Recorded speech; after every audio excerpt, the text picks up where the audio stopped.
The holiday of Purim, which we'll be celebrating very soon, is unique.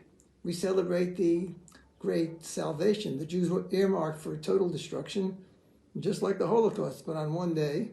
And instead they were saved, and all of their enemies were destroyed. So this was a great, great victory for the Jewish people.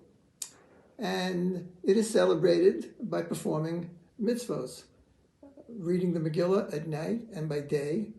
The giving of gifts to the poor is a very significant mitzvah, and exchanging basically food portions, food gifts with one's friends are the main mitzvahs of the day.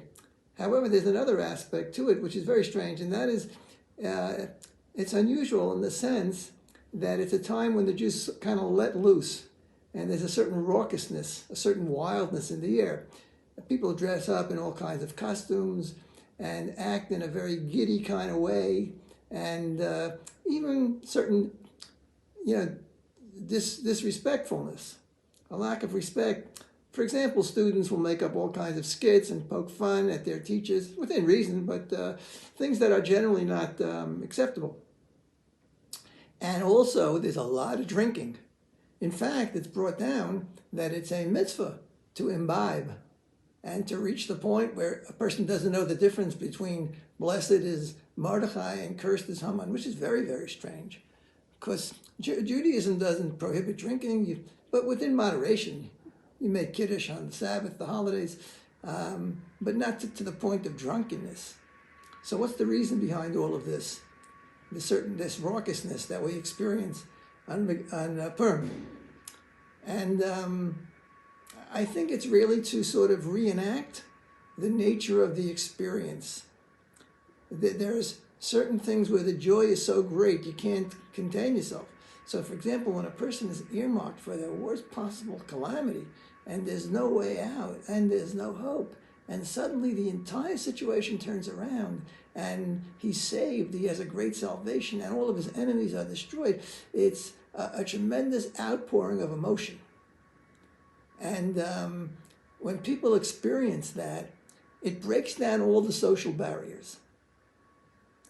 So the lowest person in the society, the one who's a beggar, can embrace and hug with the most significant individual who's a leading executive. And normally the two wouldn't even really talk to each other, but now we're all together. Everybody is celebrating together, and all of the social inhibitions have been removed. I think that's the reason for the raucousness on Purim, and it's tolerated.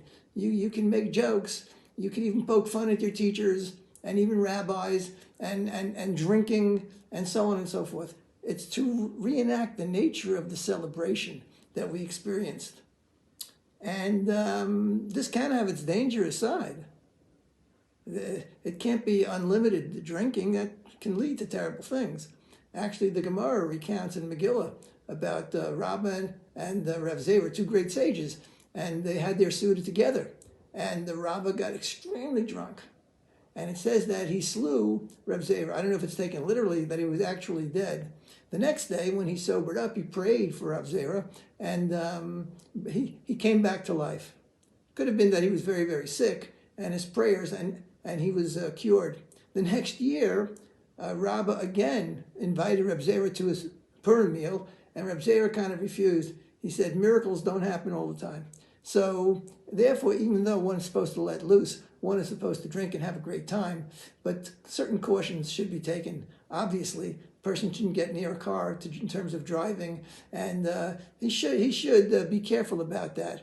It should be a pleasant day. The Rambam says that indeed, at the Suda, one is supposed to drink more than usual until he falls asleep.